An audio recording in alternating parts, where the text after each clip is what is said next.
The crimes of Jeffrey Dahmer made the world cringe. 17 murders. Cannibalism. Sex with the dead. A man who made his Milwaukee apartment into a violent and erotic death chamber. One thing led to another. It took more and more deviant type behaviors to satisfy my urges. Dahmer even tried to create living sex zombies by injecting acid into their brains. Jeffrey Dahmer, it seemed, was as close to raw evil as the world had ever known. Jeffrey thought he was the devil. Jeffrey thought he was so evil that he was equal to the devil.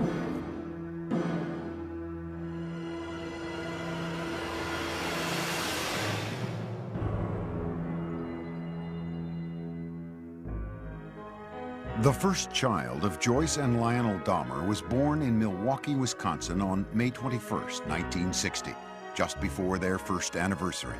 His name was Jeffrey. It was a very happy time when Jeff was first born, and for a couple of months it was like everything was brand new and very, very enjoyable and happy, looking forward to the future. While Jeff's father pursued his chemistry degree, Jeff grew into a bright and loving child. He was very exuberant. He liked to wrestle. He liked to run around and ham it up for the camera. And he liked to play with kids. He liked to get together with them. And he was very outgoing. Jeff was also an extremely curious child. He seemed to want to play with things and feel things and get to know their texture, and he seemed to be very much in tune with what's around him. He just wanted to know what was going on. He had a fascination with animals as a youngster. Once, 4-year-old Jeff watched his father collect the bones of small animals that had died under the house. I brought him out, put him in a metal pail just to collect them all in one place, and they dropped in with sort of a clanking noise, and Jeff seemed kind of interested in that noise, and he took a hold and let them drop down in too.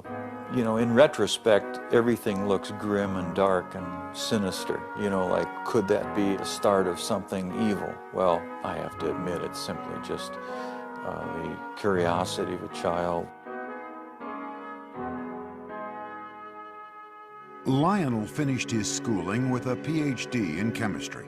The family moved to Ohio, relocating 3 times before settling down on a nearly 2-acre wooded lot in the town of Bath, an hour's drive south of Cleveland. It was then that Lionel began to notice the previously gregarious Jeff had become shy and withdrawn. He did seem to be awkward socially and just didn't feel comfortable. To take his mind off the move, 7-year-old Jeff was given a dog, Frisky, whom he loved dearly. With people that he knew or his new pet, the next door neighbor boy, he was very relaxed. But there was this shyness and feeling of inferiority that we were concerned about at that time. What the Dahmers thought their son needed was to feel more involved, so they let Jeff choose the name of their second son. Jeff named his brother David. Lionel also encouraged his son to participate in activities that would include contact with other kids. What we were trying to do was to involve Jeff with activities with the thought that involvement would lead to human involvement, a forced almost interaction. And on the weekends, father and son planted gardens and raised sheep for competition in 4-H fairs. To commemorate their gardening days, young Jeff gave his father a handmade card with a poem. There's a picture of me eating an ear of corn on the front, and Jeff says, "The squash and the pumpkins can never compare to the kind of dad who has curly hair." And it says, "This poem is from Jeff, and I love you to death." When Jeff was 10, his mother was hospitalized and treated for anxiety. From there, his parents' marriage began to fail. Jeff's fascination with nature and small animals continued into his teenage years when he became curious about what they looked like on the inside. For specimens, he collected roadkill. Riding around the country roads in Bath, carrying garbage bags, Jeff searched for carcasses. Jeff brought the roadkill he found into the backyard of the house, and there in the secrecy of the woods, he dissected the animals. I really have become convinced that that was sort of the starting point in this downward spiral of his. And it was associated with his puberty. And when you have hormones kicking into this terrible mixture, what he's doing, he's investigating insides of animals.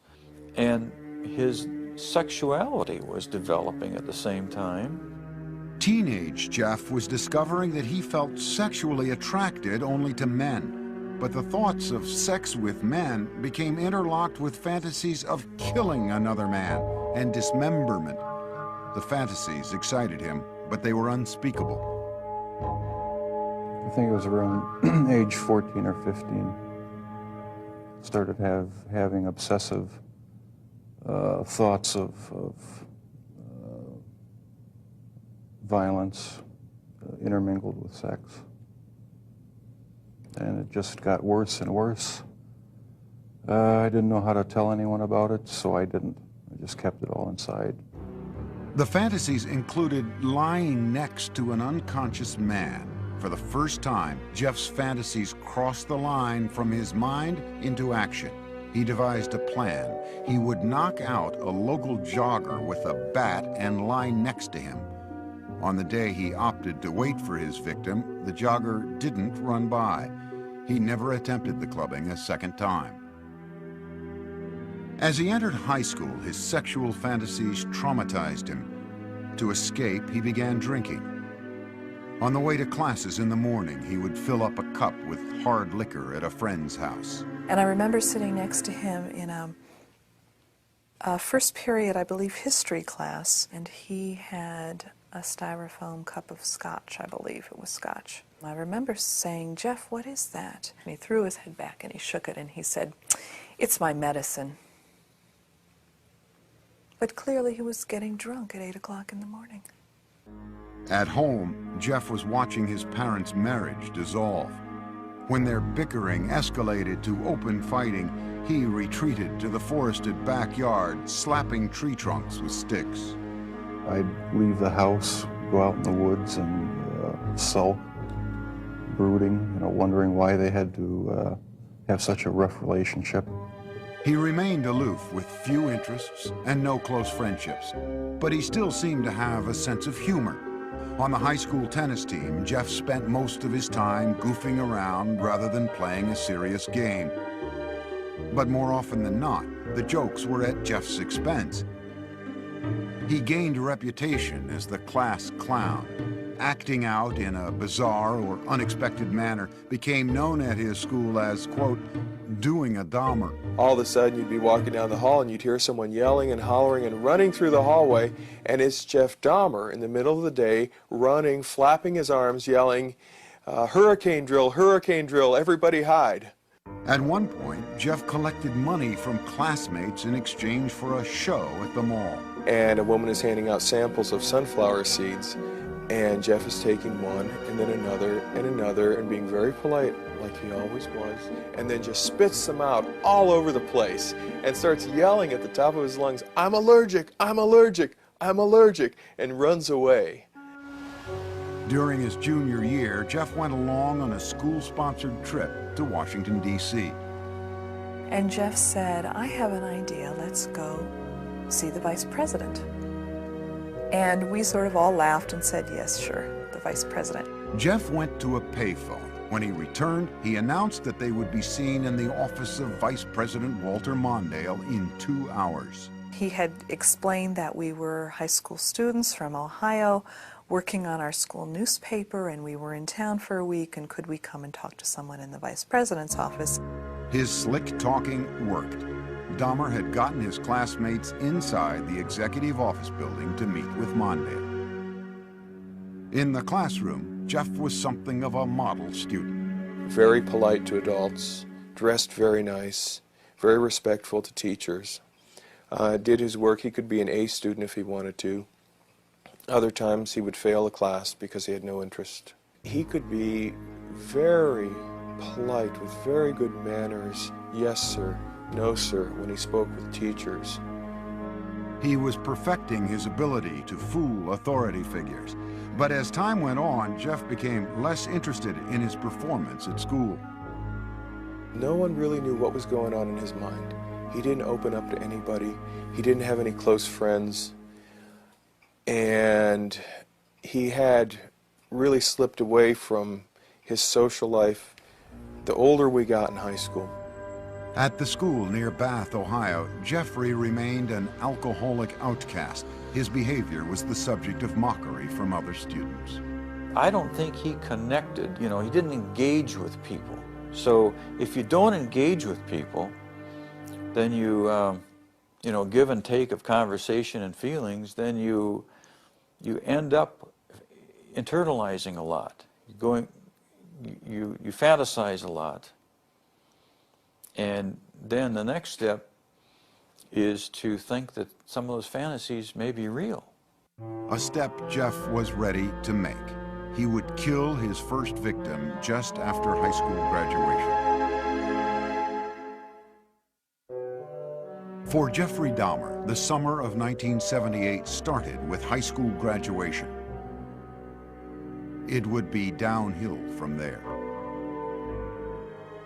His parents, after years of open and bitter fighting, divorced.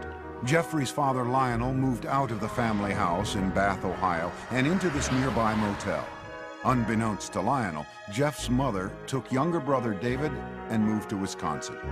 Jeffrey found himself home alone.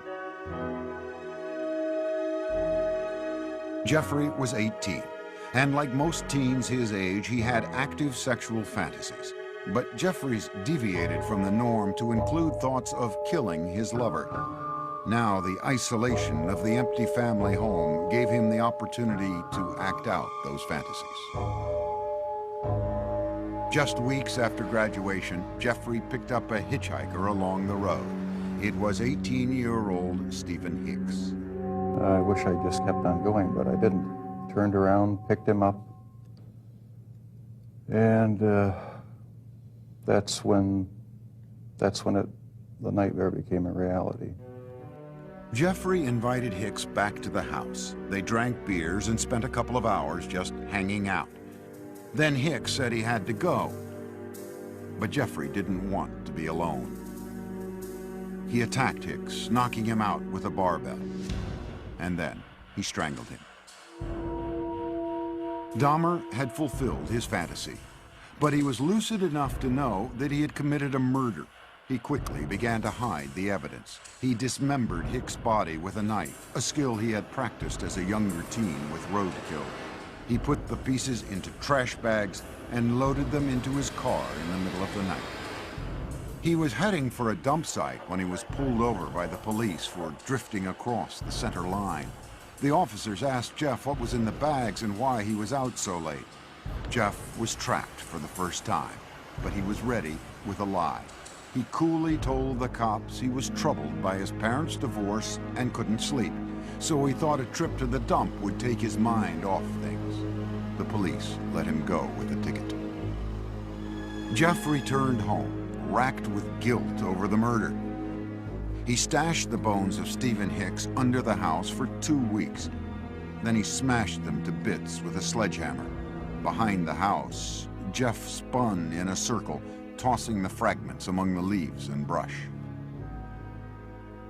In August, Jeffrey's father stopped by the house. I said, "Where is your mother? Where's Dave?" And he said, "They're gone." I said, "Well, what do you mean? They're gone, they've left." Jeff's father moved back into the house. He encouraged Jeff to find a job. But Jeff wasn't interested. He spent his days drinking, even getting himself arrested for public intoxication. Lionel took his son to Alcoholics Anonymous meetings and psychological counseling sessions. They had little impact. Nothing could erase the violence and terror his first murder had imprinted on his mind. Only the alcohol seemed to provide relief. By the end of the summer, Jeff was still jobless, so Lionel suggested an alternative, college. He enrolled Jeff at Ohio State. But Jeff spent the entire first quarter in a drunken stupor, selling his blood to plasma centers and spending the money on beer. Predictably, Dahmer flunked out and returned home. I said, Jeff, the doors are closing. I think perhaps that the armed services might be something that you need. Like all the other choices that had been made for him, Jeff passively went along with his enlistment. After his basic training was complete, he left for an army hospital in San Antonio, Texas, where he was given specialized instruction as a field medic. There, Dahmer learned more about human anatomy. For one of the first times in his life, he was excited about what he was doing, responding to instruction and discipline. After 6 months in the Army, his sluggish body had become lean and strong. Normally shy and reclusive, Jeff became outgoing, even smiling. But the mood swing was temporary. The Army sent him for a tour of duty in Germany, and there, once again, Jeff emptied bottle after bottle. His superiors noticed and gave Dahmer an early discharge. He went directly to Miami Beach without contacting his family. He worked in a sandwich shop and lived out of a motel. When his booze bills exceeded the room costs, Jeff took to sleeping on the beach. And he was terrified one night when a rat, big, huge rat, came crawling over him, and he called us. He said, he needs some money. I said, we won't send you money, but we'll send you a ticket. You come home. So I met him at the airport, Cleveland Hopkins Airport, and he had a smile on his face. But as I got closer, it wasn't a smile of happiness, it was a smile of inebriation. Lionel tried for a year to help his alcoholic son, to no avail.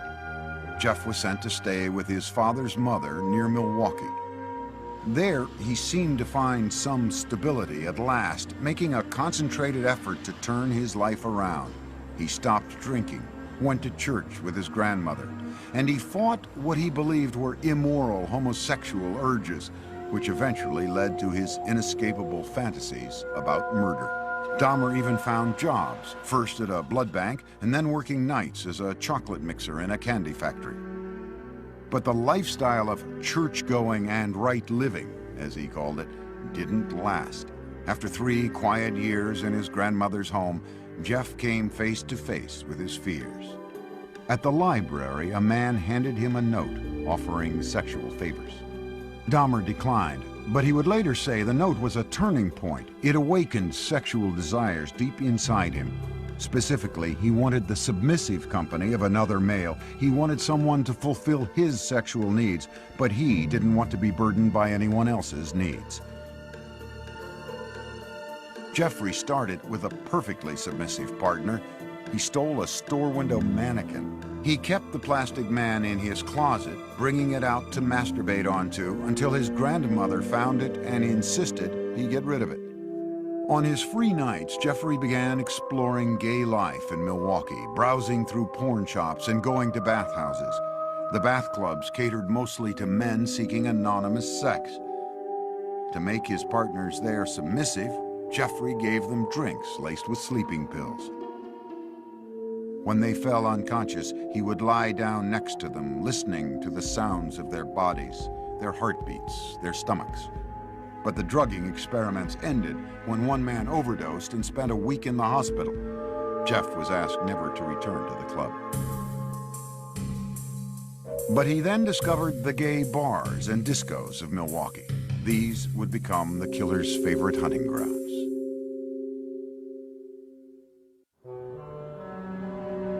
By his late 20s, Jeffrey Dahmer was settled in Milwaukee, living at his grandmother's and prowling the city's gay scene. No one suspected that this reclusive loner with boyish good looks was on his way to becoming a psychopathic serial killer. he did take pleasure in the fact that he was in control of his own little world, that nobody knew what was going on, that he was the master of it. Dahmer could fit in with any group, and you wouldn't say, oh, he must be crazy, or he must be a killer. That's why he was so successful. He was not a repulsive individual. Certainly not in Milwaukee's gay nightclubs. We have it on good facts that he was considered somewhat of a honey in the gay community, that people found him attractive. Several people told us that he was the kind of guy that you wanted to take care of, you wanted to baby him. But Dahmer had very specific requirements for his men. He chose a body style. He liked long, lean, smooth, muscular body styles. And it didn't matter if they were black, white, yellow, red, or brown. If he found them attractive, he would try to get them. In November 1987, Dahmer met 25-year-old Steve Toomey at a downtown club called 219. After a few drinks, they left the bar for a night at the nearby Ambassador Hotel. Dahmer used an old trick to get Toomey into the submissive state he craved. I had put some sleeping pills in his drink to render him conscious. And was just going to spend the night with him. When I woke up in the morning, my forearms were bruised, and his chest was bruised, and blood was coming out of his mouth. He was hanging over the side of the bed. And I have no memory of beating him to death, but I must have. But Dahmer didn't panic. He went out and bought the biggest suitcase he could find. At the hotel, he crammed Toomey's body into the case, dragged it into a taxi, went back to his grandmother's house, and dismembered Toomey in the basement. That's when the obsession went into full swing. He decided after that second death that he would no longer attempt to control his desires, that he would give full rein to them, yield entirely to them, and after that his life became the pursuit of unmitigated sexual pleasure. Dahmer now decided to pursue his fantasies of ultimate control. It was no longer enough to have his partners submissive just for a night. He wanted to keep them that way forever. So with the intent to murder and then butcher the men he picked up, Dahmer returned to the clubs. At a bus stop outside 219, he met 14-year-old James Doc Stater. Dahmer offered him $50 to spend the night with him. They took the bus back to Dahmer's grandmother's. While she slept, Jeff and Doc Stater had oral sex. Then Dahmer drugged and strangled him, his preferred method for killing. He stated in no way did he ever want to hurt anybody. As funny as this sounds, that is the reason why he killed everyone by strangling them, because not only did he get the power and the thrill of committing the murder, but it was also the most humane way. With Doc Stater, Dahmer further explored his dark fantasies. He hid the body in the basement for a week and continued to have sex with it. Most serial killers are sexual deviants who are social and psychological sociopaths and sexual who kill people for their own sexual gratification. Dahmer's was different than that. He was a true necrophiliac. He was trying to have sex with an unconscious or dead person. Once James Doc Stater began to decay, Dahmer dismembered him in the basement near a floor drain, just as he had with Toomey. Dahmer was now drinking heavily again, especially on the nights he planned to murder. By the time he killed, he would be stone drunk. He drank because his conscience was so strong.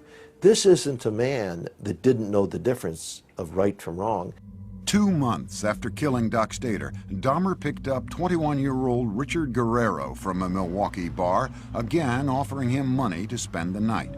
In a familiar pattern, Dahmer drugged and strangled him. He spent a few hours with the corpse before dismembering it. He then placed the body parts into trash bags for the city garbage collection the next day. In the summer of 1988, Jeff's grandmother asked him to move out. She had been troubled by Jeff's late hours, the mannequin in his bedroom, and now unidentified foul smells from the basement. He took an apartment on Milwaukee's west side and immediately accelerated his downward spiral when he approached a 13-year-old boy on the street and lured him into the apartment. Inside, Dahmer scared the boy by fondling him, and the youngster ran from the apartment. Dahmer was convicted on second-degree sexual assault charges only. The murders were still his secret. He was sentenced to 1 year in a work release program that required him to spend his nights in a prison dormitory while he continued working at the chocolate factory. In the 10 days before he began his sentence, Dahmer struck again. He met 26-year-old Anthony Sears at the gay club La Cage and killed him. He mummified Sears' head and genitals and kept them inside his locker at the chocolate factory. Towards the end of the work release term, Jeff's father wrote to the judge and urged him to put Jeff in an alcoholic treatment program, writing, "I have tremendous reservations regarding Jeff's chances when he hits the streets." No program was ordered. Jeff was released 2 months early. He moved into another low-income neighborhood in Milwaukee. The rent at the Oxford Apartments was cheap, and the location was close to the gay clubs. On his own again, he was free to feed his relentless sexual urges. Within 3 weeks of his release, Dahmer began a 1-year killing frenzy. He would leave 13 more families, most of them African American, searching for loved ones who had simply disappeared. The police, too, searched in vain. Once Jeff started on his killing spree, all of his financial resources, all of his time, money, effort, desires, emotions, thoughts went into his secret world of killing people and keeping them with him. Many times he talked about trying to fight it, even after he had killed a couple people, saying how he wasn't going to do it again, but within a month he would be back out at the bar stalking. One victim almost got away. Dahmer had drugged 14-year-old Konorak Synthesomphone, the brother of the boy Dahmer had been jailed for molesting the year before. As Konorak slept, Dahmer went out to buy more liquor. But while he was gone, the teen woke up. He staggered out into the street naked. A concerned neighbor called 911. Milwaukee Emergency Operator 71. Okay, hi. I'm on 25th and State, and this is young man. He is butt naked. He has been beaten up. He is very bruised up. He can't stand. He's study fall out. He is butt naked. He has no clothes on. He was really hurt. Police arrived. By this time, Dahmer had returned from his beer run. As he had with police in Bath, Ohio after his first killing, Dahmer smoothly lied. He told police that Konorak was his gay lover who simply had too much to drink. He brought the cops into his apartment and showed them Polaroids he'd taken of the teen, proof, he said, of their relationship. The police believed the 14-year-old was of legal age and left him behind with Dahmer. They wrote the incident off as a lover's quarrel. Again, Dahmer had been slippery enough to keep his killings a secret. As soon as the cops left, he murdered the boy. Inside Dahmer's apartment, the bodies began to pile up.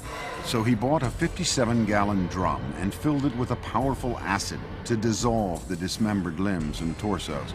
After weeks in the acid, the remains of Dahmer's would-be lovers became sludge, which he flushed down the toilet or the bathtub drain. For others, Jeffrey boiled the skin off their bones on the stove. A sweet, bitter odor of death began to infest the building, and many tenants traced the smells straight to Dahmer's door. It's awful funny. Whatever Jeff was cooking, Jeff never bought no groceries. So what could he have been cooking that smelled like chitlins? Chitlins have a very peculiar, nasty odor to them, you know. Dahmer was pathologically lonesome, not wanting his sexual partners to leave him even after death. He took keepsake photos while removing their flesh and then preserved certain parts. And one thing led to another. It took more and more deviant type behaviors to satisfy my urges. He devised a plan to build a shrine out of skeletons and skulls, but he was still in search of the perfect partner, one who was completely submissive but alive and not prone to decay. On a few still living victims, Dahmer used a power drill to open small holes in their skulls. Then he injected acid into their brains. According to Dahmer, none of his experimental zombies lived longer than a day. And in perhaps the ultimate effort to keep his victims with him, Dahmer began eating their flesh. It made me feel like they were a permanent part of me. Besides the just mere curiosity of what it would be like, it made them feel that they were a part of me, and it gave me a sexual satisfaction to do that. Throughout this year of ruthless killing, Dahmer still appeared outwardly normal. In this video, taken at his grandmother's house on Thanksgiving, Dahmer talked calmly with his father. Well, you're looking good. Grandma was saying that she thought that you got quite a bit thinner, but you look fit. I don't know. Well, I've been surviving mostly on McDonald's food. It's just so much easier just to pop into a restaurant. But yeah, like I've said before, it gets too expensive, and it does. I have to start eating at home more. It's amazing how he could sit there and appear like he's, you know, clean cut, nice jacket on, and talking very hopefully about his job, intelligent. It's amazing how much a human being can hide from another human being. But careful as he was, Jeffrey Dahmer was about to run out of good lies. In July 1991, the city of Milwaukee discovered a serial killer, 31-year-old Jeffrey Dahmer. One man, Tracy Edwards, had managed to escape from the horrors of Dahmer's apartment and flag down a passing patrol car. When the officers entered the apartment, they found 83 Polaroids of bodies in various stages of dismemberment. There were more shocking discoveries in the kitchen. There were 4 fully enfleshed skulls still there, sitting in a refrigerator. One of the officers said he opened the icebox. He heard a scream. It was only later that he realized that it was he himself who had screamed. TV news cameras rolled as what was left of the victims was carried out. The 57-gallon drum filled with the torsos of 3 men. A freezer with dismembered limbs and flesh. Metal cooking pots with mummified hands and genitals. This time, there was no lie Dahmer could tell to save himself. He was walking in a pretty defeated manner. His shoulders were hunched, his head was down, he was sweating profusely.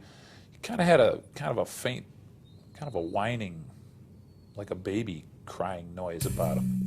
At the police station, detectives began a marathon interview with the suspected killer. Dahmer at first blamed the booze instead of himself, saying he wouldn't have been caught if he hadn't been so drunk. But Dahmer was now clearly scared. The look of terror and almost hysteria that he had on his face in the interrogation room that first night as he was coming down off the alcohol and finally realizing that the gig was up. He was caught. He did cry several times. He went into a rage. Besides asking to kill himself, he stood up and pounced around a couple times. Once Dahmer sobered up, no one could guess at the gruesome details to follow. He made this statement: "When I tell you what I'm going to tell you, you're going to be famous." And I tried to say, "Look, Jeff, there's nothing that you can tell me that is going to freak me out." And he laughed at that. He said, you don't know what I've done." Dahmer spent the next 6 weeks with the detectives, recounting the murders of 17 men, a 159-page confession. It seemed cathartic to Dahmer to finally get the deeds of the last 13 years off his chest. With the information from his confession, investigators went back to Dahmer's childhood home in Bath, Ohio. they raked up the shattered bones of Stephen Hicks, Dahmer's first victim. The Milwaukee County coroner started matching skulls with torsos, and the police began the sad task of notifying families. Dahmer pleaded guilty but insane. The issue of his sanity would be the sole question before the jury. You know immediately that it's going to be probably an insanity defense. What can you argue? You can't claim self-defense. You can't say you don't know how those bodies got there. Wisconsin had no death penalty, so if the jury found him sane, he would spend the rest of his life in prison. If they found him insane, he would be imprisoned in a mental facility. Dahmer himself couldn't understand why he enjoyed fantasizing about murder. Jeffrey thought he was the devil. Jeffrey thought he was so evil that he was equal to the devil. And he knew there was something wrong with him, but he didn't know what it was, but he never categorized himself as being insane.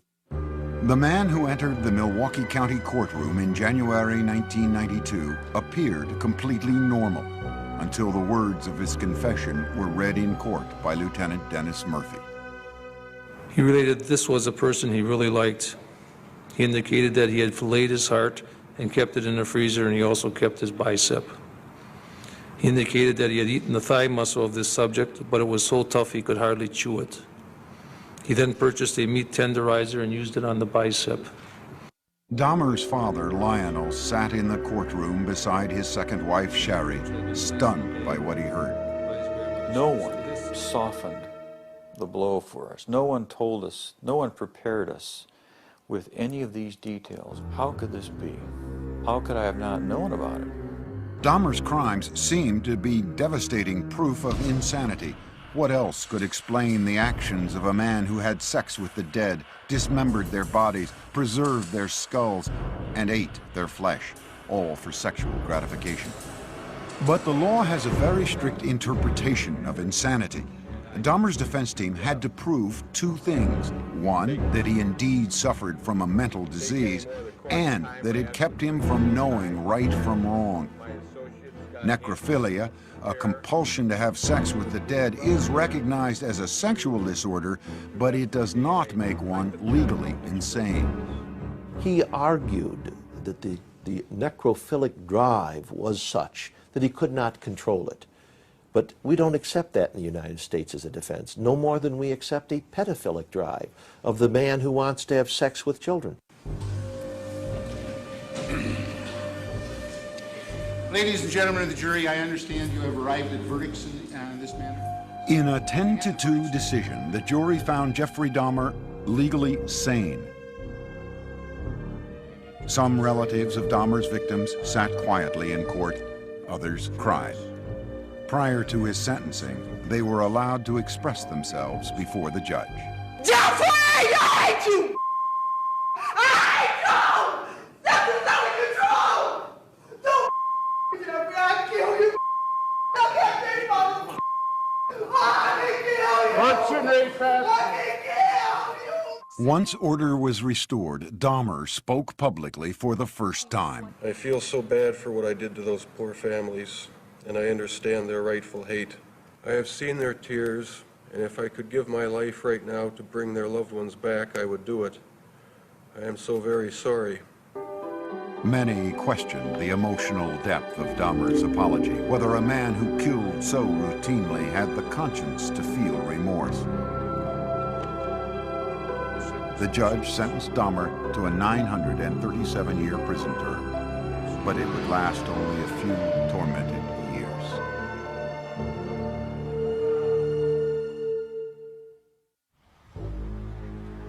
Jeffrey Dahmer's final home was the Columbia Correctional Institution in Portage, Wisconsin. His former residence at the Oxford Apartments in Milwaukee stood as a painful reminder of the lives that ended there. So in November 1992, it was demolished. In his prison cell at the age of 32, Dahmer's life became a conflicted introspection, trying to sort out the blame for his killing nature and seeking divine forgiveness for it. He had spent time in church as a boy and with his grandmother as an adult, but had lost his religion during the murder spree.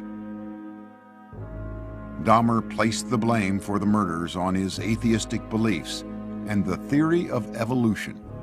He said, if it all happens naturalistically, what's the need for a God? Can't I set my own rules?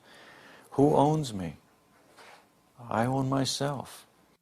Yet Jeffrey was still a contradiction, for he was always quite willing to blame the devil for taking over his soul. The serial killer wondered now what would happen to him when he died. Dahmer decided he wanted to be baptized. Evangelist Roy Ratcliffe was called by the prison minister to talk with the inmate in April 1994. He was a very affable, congenial, likable sort of person. I always felt like I was dealing with a small boy in a grown-up man's body. He could get real excited and interested in neat or cool things that a little boy would get involved in. 1 month later, Dahmer was taken to the prison medical center where he was baptized in a whirlpool.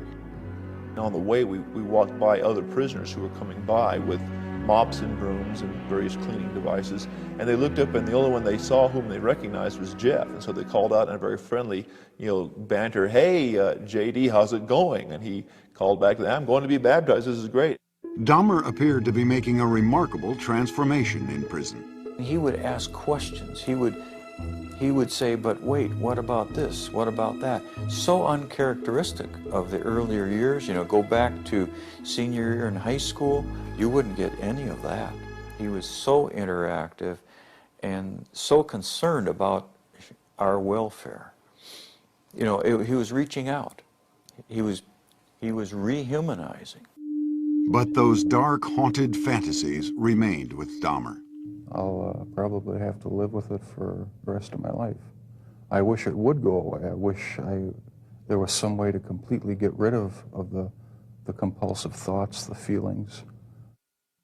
Dahmer got another reminder of his past when he was visited by Teresa Smith. Jeffrey had killed her brother, Eddie. First thing when he did when he came in is apologize for killing my brother. I asked him why my brother, and he said he seen the way he danced, and he liked the way he looked, and he said I was just attracted to him. He said he had strangled him, and then he was trying some new experiment or something with preserving the skull and the body and whatever, and it didn't work. So he had to destroy him. Dahmer had spent his entire adult life as the predator. But now in prison, he became the prey. The notorious serial killer was a target for other inmates. In August 1994, he was attacked in the prison chapel with a crudely fashioned knife. He survived. But on November 29, 1994, inmate Christopher Scarver, who called himself Christ, bludgeoned Dahmer with a metal rod from the prison gym. Dahmer died on the way to the hospital. Among his last wishes, Dahmer had asked to be cremated. His ashes were split between his mother and father. There are statements in his will and testament that say, I don't want a marker, I don't want a grave, I don't want a funeral, I don't want any kind of... He's saying, I want to be wiped out. But the horrible questions that his life of killing posed do continue, and they defy answers. There's a mystery of mysteries that will never be solved, even if he lived. I don't know that what he was all about would ever be solved, except maybes. It's hard when there's no explanations. Sure, there were red flags in Jeff's life, but no one knew about him. He was so secretive and so careful.